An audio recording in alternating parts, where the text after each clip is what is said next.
think probably both of us have been around the markets for a while, that these market crashes in the end had to happen in the region because there perhaps been over-exuberant, and the fact that perhaps the last crashes all the markets have seen in the last few decades haven't really been enough to temper some of the speculative elements in the retail side of the market, and that some people, hopefully, now I would hope that investors really begin to look to mutual funds. Not that I would say that they shouldn't be out of the market as trading, but that for the industry of managing other people's capital, that the answer is some crashes to get people to think, oh, a professional manager would be better running my money than myself. Would that be right for Saudi?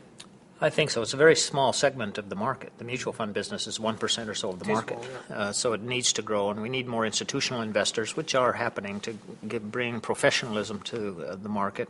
But, you're right, people are slow to learn their lesson. After the first crash in 2006, we lost 60% that year. People saw it coming. It was thought to be a boom, and it went down on high volumes. People were able to get out.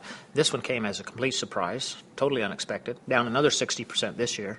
So now, peak to trough from 2006, when it was 21,000 down to 4,200 last week, it's about an 80%. It's exactly 80%, actually, decline in the market. And this last sell-off is probably that kind of unexpected, just it's all toxic waste, I want nothing to do with it kind of capitulation that the market needs for it to move on to a period of consolidation, professionalization, growth of mutual funds. Because we did think this. I mean, I remember when I was at Barings in 97, we did the SAFE Fund. Right. We raised about $250 million, and we thought the market was ready for major change then. But in many ways, it hasn't really moved on in terms of maturity as much as one would have thought a decade ago.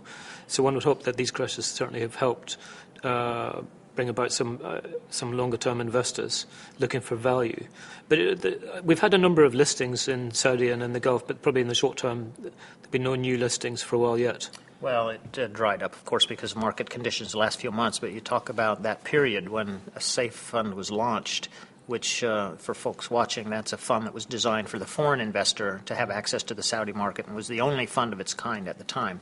So let's compare, because we're now in 2008, back to 1998. At the time, there were about 70 companies listed in the stock market. There are about 120 today. So that's an improvement. But all that IPO activity has happened since 2003. There was one in 2003, so really since 2004.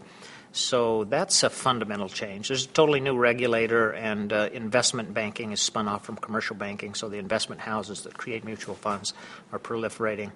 But where there hasn't been much changes on the regulatory front, it's gradually opening to foreign investment, but the steps in that 10-year period have been one meaningful step every couple of years kind of thing.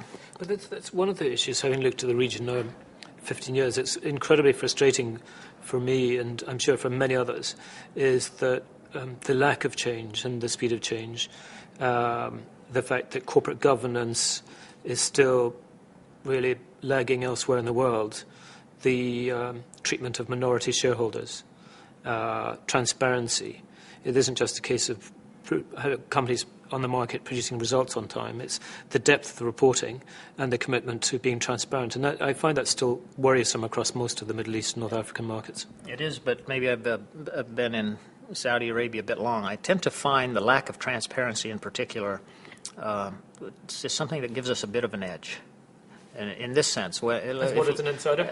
Yeah, if you're in a market that is like being in a room with the lights off, and you're the only guy in the room with a flashlight because you operate in that market and nobody else does, so they purely are looking at it from outside. Like Egypt, where you are. I know nothing about Egypt. I'm purely looking at it from outside. I would have to rely on experts like you guys to understand what's going on. But a totally transparent market, Europe, the U.S., I can be anywhere in the world, and I don't need to rely on a financial advisor or actively manage mutual funds. But in non-transparent markets, frontier markets or emerging markets, there's a need to rely on local investment managers because they've got their nose to the ground and they can sniff out what really is good and what's not. So it's, again, like being in a bit of a dark room and they're the only guys with a flashlight. I like that advantage myself. Yeah, but that makes the assumption that they're in the right place, really, telling you the right thing. In the right room, pointing the flashlight at the right things. Yeah. But no, an example in Egypt, I mean, I wouldn't have a clue how to invest there or where to go to find information. It's probably much more transparent than Saudi Arabia. So I would have to turn to a professional help. What is interesting, probably if we said a year's time from now, the markets will have changed quite profoundly globally. And I have to say I'm probably a little bit more bullish than some in that this region, the Middle East, North Africa, is seeing a lot of interest. And that some money is there at least. A lot of institutions have lost a lot of money. And that you're quite right, the fact that regional players or domestic and regional players have a much clearer picture of what's happening because of the issues of transparency. But I think the issue I really want to touch on was corporate governance rather than transparency. Yeah, that's is the treatment of minority shareholders. I still find a little bit difficult that there hasn't really been as much progression as one would have wanted, for having looked at the region for quite a long time. Yeah. So hopefully we can this crisis might push that forward, but we'll see.